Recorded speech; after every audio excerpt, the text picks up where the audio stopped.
Hi, Silvia. Thank you so much for having me on your show today. Well, COP29 is part of a journey towards building real climate resilience. And so I look at the progress that we've made through the negotiations this time.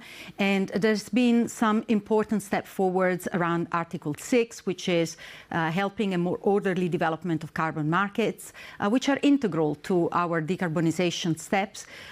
Critically, I also see an upscaling of adaptation financing, which is something that as an industry, as an organization, we've been advocating for a long time. And our own presence at COP was predicated on the importance of taking actions around adaptation and mitigation and showcasing how we can support through this process.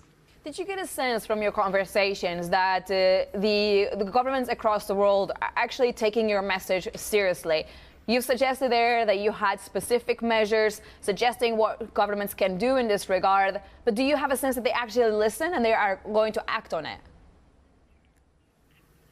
Yes, I do really sense a serious intensification of the engagement and a real interest to hear what we observe as actually escalating climate scenarios. So let me give you some thoughts around specifically flooding, since you were explaining it. 58% of cities around the world are going to be affected or are severely exposed to flooding risks. And we do know, as you pointed out, that 52 billion just last year of losses were associated to flooding events.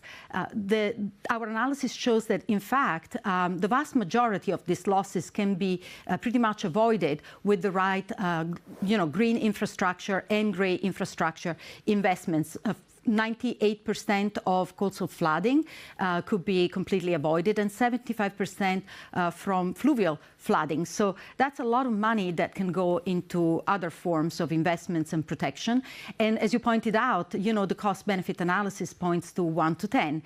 So we want to be part and parcel of that solution as an industry. And the type of argument that I bring forward is we can give you insights on how to better plan for the longer term. Our risk analytics offer exactly that, a long-term, up to 40-year horizon on any type of climate scenarios and associated with any type of hazard around the world. And we know through our analysis that there is also very concrete interventions that we can model. So that puts a real price on the benefit of these adaptation interventions. Last but not least, we're willing to participate in the development of this market. So it's for protection of people, protection of assets, and protection of our economies. And insurance is protection at its core.